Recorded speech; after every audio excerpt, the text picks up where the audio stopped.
नमस्कार। आज हम पढ़ने वाले हैं कक्षा 9 के पाठ 19। पाठ का शीर्षक है महाकवि कालिदास।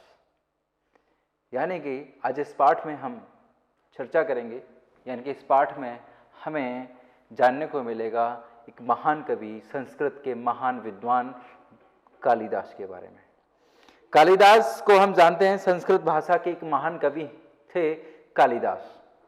कालिदास की वैसे कह सकते हैं ऐतिहासिक या फिर भौगोलिक जानकारी का कोई प्रमाण नहीं मिलता है, परंतु उनके जन्म के बारे में कुछ विद्वानों के मत हैं कि उनका जन्म सन 365 में हुआ था और स्थान था उज्जैनी, यानी कि उज्जैन, जहां के शासक थे राजा विक्रमादित्य। कौन शासक थे? राजा विक्रमादित्य। तो इस पाठ के लेखक हैं नरपत बारहट हड़वेचा। हड़वेचा जी ने महाकवि कालिदास के बारे में इस पाठ में कुछ तथ्य प्रस्तुत किए हैं, कुछ जानकारी देने का प्रयत्न किया है। कालिदास के बारे में अगर बात कहें तो जैसे मैंने आपको बताया कि कालिदास जो हैं वो संस्कृत के एक महान विद्वान के रूप में जाने जाते हैं और इनके बारे में एक बात कही जाती है, इनके बारे में कुछ एक तथ्य इस प्रकार भी कहा जाता है कि ये युवावस्था तक ये निरक्षर थे। इन्हें बोध नहीं था सही और गलत का, सत्य असत्य का बोध न होने के कारण ये इनको जो है एक तरीके से कह सकते हैं इनको मूर्ख भी कहा जाता था। युवावस्था की ही बात है, कालिदास एक बार एक पेड़ पर चढ़कर एक टहनी को काट रहे थे। वे उस टहनी को काट रहे थे जिस टहनी पर स्वयं वे बैठे हुए थे। उन्हें इस बात का भान बिल्कुल न था कि मैं जिस टहनी को काट रहा हूं उसी पर बैठा हूं और टहनी कटेगी तो मैं नीचे गिर पड़ूंगा। तो एक ऐसा निरक्षर बालक जो उसी टहनी को काट रहा है जिस पर वह बैठा हुआ है, आगे चलकर एक महाकवि के रूप में विख्यात हुआ, उसके बारे में आज हम इस पाठ में देखेंगे। तो चलिए मैं पाठ को शुरू करता हूं कि कालिदास को हम मात्र संस्कृत के महाकवि के रूप में जानते हैं। स्वयं महाकवि कालिदास ने अपने विषय में कुछ नहीं लिखा है, परंतु हर्षचरित में वाणभट्ट ने कालिदास का उल्लेख किया है। हर्षचरित एक संस्कृत का एक काव्य है जो वाणभट्ट के द्वारा लिखा गया था। उस हर्षचरित में कालिदास का वर्णन मिलता है, यानी कि वाणभट्ट ने अपने ग्रंथ में कालिदास का वर्णन किया है। इसका तात्पर्य यह है कि हर्षचरित से पहले कालिदास थे। इसका सीधा सा तात्पर्य यही है कि हर्षचरित की रचना करने से पहले, हर्षचरित की रचना की वाणभट्ट के द्वारा, हर्षचरित की रचना जो की गई उससे पहले कालिदास थे। और उनके एक स्थान पर स्वयं कालिदास ने अपने अभिभावक के रूप में विक्रम का नाम उल्लेख किया है। वह कौन सा विक्रम है, इस बात का कोई ठोस प्रमाण नहीं है, इसकी जानकारी अभी तक प्राप्त नहीं हो पाई है। फिर भी उन्हीं राजा विक्रमादित्य और राजा भोज का समकालीन मानकर कितनी ही कथाओं का नायक बनाया गया है। विभिन्न भाषाओं में पहेलियां और लोक कथा में उनकी विद्वता, कविता और चमत्कारिक प्रसंगों का वर्णन मिलता है। यानी कि इनके रचनाओं के माध्यम से ये मान लिया जाता है कि कालिदास जो हैं वो राजा विक्रमादित्य के समय के थे, क्योंकि उनकी रचनाओं में राजा विक्रमादित्य और राजा भोज का वर्णन उनकी कथाओं में यहाँ मिल जाता है। तो चलिए आज हम देख लेते हैं महाकवि कालिदास के जन्म के बारे में, उनसे जुड़ी कुछ फैक्ट्स के बारे में। कुछ विद्वानों ने कालिदास का जन्म जो है 365 में बताया और उनका निधन 445 में बताया है। महाकवि कालिदास का जन्म स्थान के बारे में ठीक ठाक तो कुछ पता नहीं चला है, किंतु विद्वानों ने उनके जन्म स्थान उज्जैनी, यानी कि जो वर्तमान में उज्जैन है, उसको माना है, जो सही लगता है। क्योंकि सही इस वजह से लगता है कि मेघदूत में स्वयं कवि ने उज्जैनी को विशेष दर्शनीय कहा है और लंबा रास्ता पड़ने पर उधर से जाने के लिए बादल से अनुरोध किया है। यानी कि मेघदूत जो है, मेघदूत कालिदास की एक रचना है। मैंने इनकी कुछ प्रमुख रचनाएं बोर्ड पर लिखी हैं, आप इसको यहां से देख सकते हैं। ऋतुसंहार, माल विक्रमाग्नि, और ये इसकी आपका ये रहा मेघदूत। तो मेघदूत के बारे में कहा है कि मेघदूत में स्वयं कालिदास ने उज्जैनी का वर्णन किया है। इस वजह से कहा जाता है कि इस वजह से ये प्रमाण मान लिया जाता है कि उज्जैनी से संबंधित थे महाकवि कालिदास। और राजा विक्रमादित्य ने, जो राजा विक्रमादित्य हैं उनके बारे में हम सब जानते हैं। तो जैसे कि मैंने अभी बताया आपको कि मेघदूत में स्वयं कवि कालिदास ने उज्जैनी को विशेष दर्शनीय कहा है और लंबा रास्ता पड़ने पर उधर से जाने के लिए बादल से अनुरोध किया है। उज्जैनी में उन दिनों राजा विक्रमादित्य का राज्य था। वहां पर प्रजा सब प्रकार से सुखी थी। साहित्य और कला की उन्नति चरम सीमा पर पहुंची थी। राजा विक्रमादित्य ने अपने नाम से विक्रम संवत चलाया था। विक्रम संवत, ये वही विक्रम संवत है जिसको हिंदू कैलेंडर माना जाता है।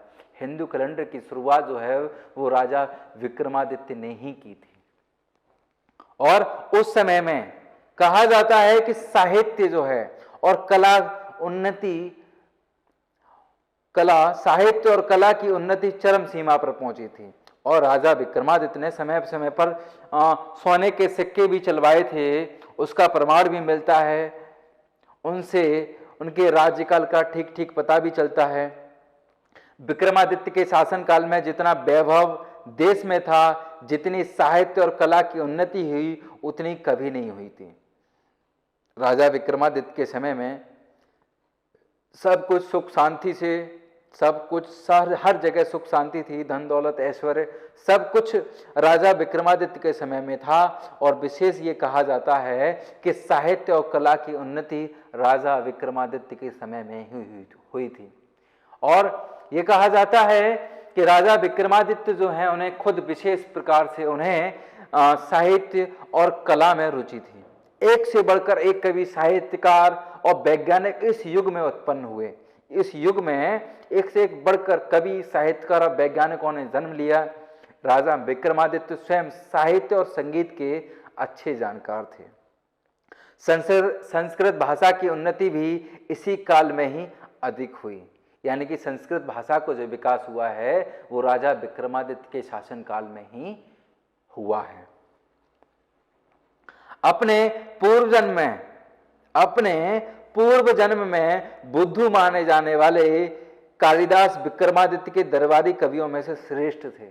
यानी कि राजा विक्रमादित्य के जो दरबारी कवि थे उनमें से श्रेष्ठ थे महाकवि कालिदास।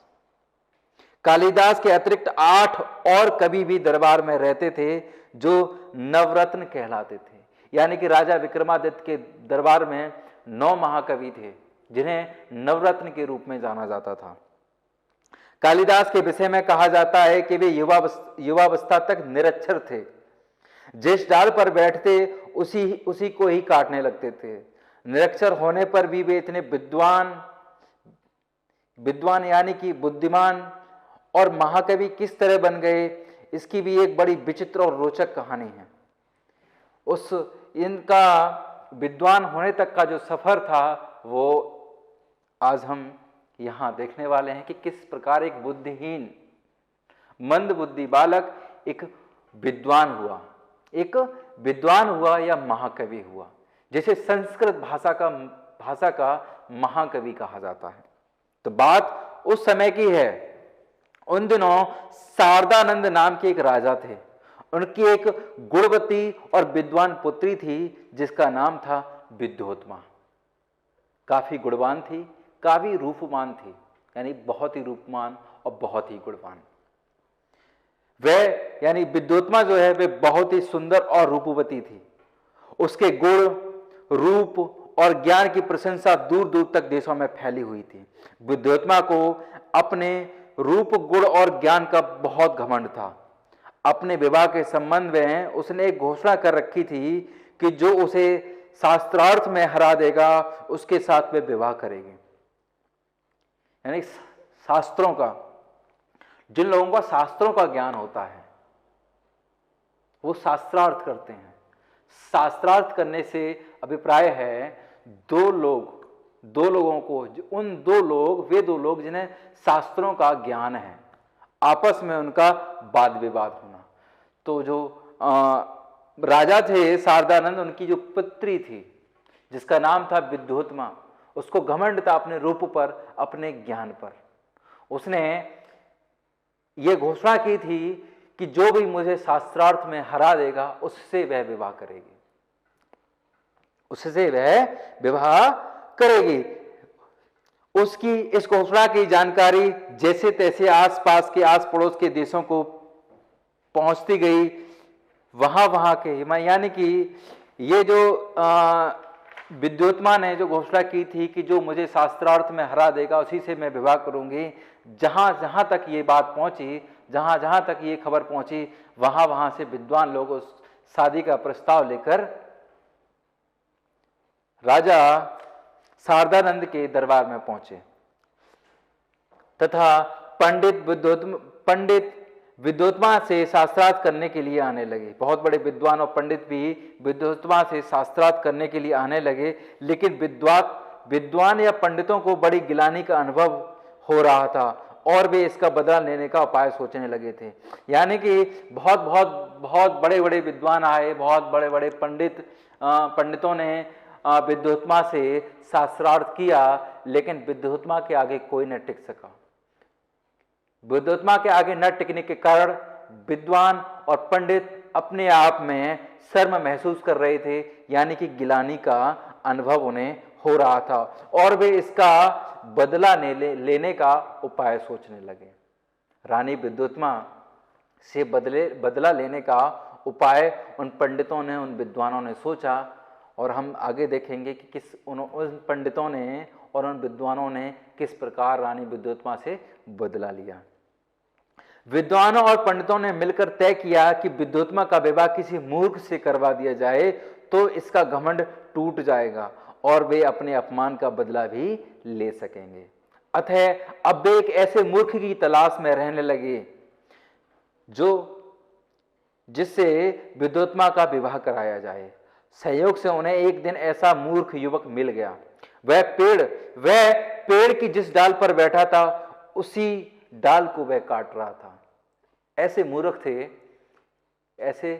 कौन थे? कालिदास। यानी कि उन विद्वानों के, उन पंडितों की मुलाकात युवा कालिदास से हुई। पंडितों तथा विद्वानों को लगा कि इससे बड़ा मूर्ख और कौन होगा जो उसी डाल को काट रहा है जिस डाल पर स्वयं वह बैठा है। इसलिए पंडितों ने उसे पेड़ से नीचे उतारा और समझा बुझाकर एक सुंदर राजकुमारी से उसका विवाह करा देने की बात कहकर तथा लालच देकर अपने साथ चलने को राजी कर लिया। पंडितों ने उस मूर्ख युवा को अच्छी तरह से समझा दिया कि वह वहां कुछ नहीं बोलेगा, गूंगा बना रहेगा। यानी कि विद्वानों ने, पंडितों ने अपने अपमान का बदला लेने के लिए इस मूर्ख युवक को चुना जो उस डाल को काट रहा था जिस पर वह बैठा हुआ था। और उस मूर्ख युवक को पंडितों और विद्वानों ने समझा दिया था कि तुम्हें जहां ले जाया जाएगा, तुमसे प्रश्न पूछे जाएंगे, वहां तुम्हें कुछ नहीं कहना है, वहां तुम्हें मौन रहना है। और पंडितों और विद्वानों ने उन्हें बेशकीमती आभूषण दिए और उन्हें वस्त्र दिए। उस बुद्धिहीन युवक को बढ़िया से वस्त्र पहनाए गए और उन्हें रानी विद्योत्मा के सम्मुख प्रस्तुत कर दिया गया। राजकुमारी जब वह मूर्ख युवक को राजकुमारी के सामने प्रस्तुत किया गया तो राजकुमारी विद्योत्मा को उस मूर्ख युवक का परिचय देते हुए पंडितों ने बताया कि ये हमारे गुरु हैं और बहुत विद्वान हैं, शास्त्रों के जानकार हैं। आपके साथ शास्त्रार्थ करने के लिए यहाँ आए हैं। लेकिन उन दिनों मौन व्रत चलने के कारण ये संकेत से ही शास्त्रार्थ करेंगे। यानी कि पंडितों ने राजकुमारी विद्योत्मा से कहा कि ये हमारे गुरु हैं और आजकल ये मौन व्रत रखे हुए हैं, इस वजह से ये बोल नहीं पाएंगे, लेकिन शास्त्रार्थ करने के लिए ये सांकेतिक भाषा का प्रयोग करेंगे, संकेतों का प्रयोग करेंगे। विद्योत्मा पंडितों की यह छल भरी बातें समझ नहीं पाई और शास्त्रार्थ के लिए तैयार हो गई। उसने यानी कि जब उस मूर्ख युवा और राजकुमारी विद्योत्मा दोनों जब एक दूसरे के सम्मुख बैठे और शास्त्रार्थ के लिए तैयार हुए, तो रानी विद्योत्मा ने अपना प्रश्न भी इशारों से ही यानी संकेतों के माध्यम से ही किया, क्योंकि उसे पता था, उसे बताया गया था कि ये जो मेरे सम्मुख जो व्यक्ति बैठा है वह बहुत बड़ा विद्वान व्यक्ति है और मौन व्रत होने के कारण यह बोल नहीं सकेगा, यह शास्त्रार्थ जो करेगा वह सांकेतिक भाषा में ही शास्त्रार्थ करेगा। और वहाँ फिर शुरू होता है रानी यानी कि राजकुमारी विद्योत्मा और उस मूर्ख युवक के बीच शास्त्रार्थ। और शास्त्रार्थ कैसा होता है वो देखते हैं।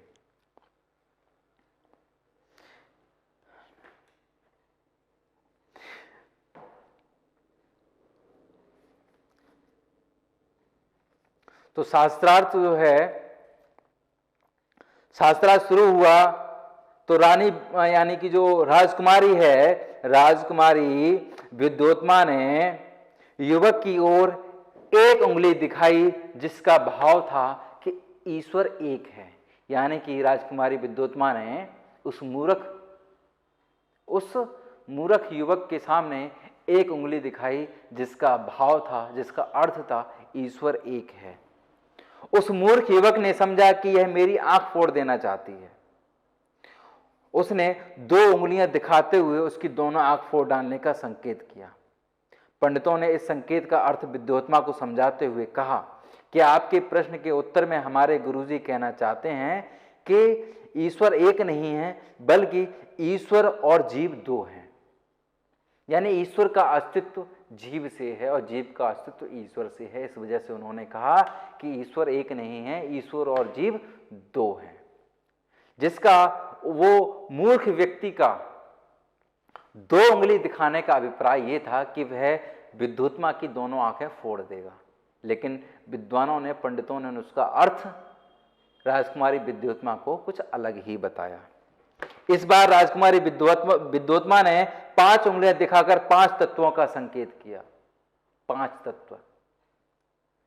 इस बार राजकुमारी विद्योत्मा ने 5 उंगलियां दिखाकर 5 तत्वों का संकेत किया। उस मूर्ख ने समझा कि वह मेरे मुंह पर तमाचा मारने का संकेत कर रही है। उसने मुट्ठी बांधकर तमाचे का जवाब घूंसे से देने का संकेत किया। यानी उस मूर्ख को लगा कि जो राजकुमारी विद्योत्मा जो है वो 5 उंगलियां दिखा रही है, तो उस मूर्ख ने समझा कि 5 उंगलियों का तात्पर्य है कि यह मुझे तमाचा मारना चाहती है। तो उस मूर्ख युवक ने तमाचे का जवाब घूंसे से देना समझा, घूंसे से देना उचित समझा और उसने राजकुमारी विद्योत्मा को एक घूंसा दिखा दिया।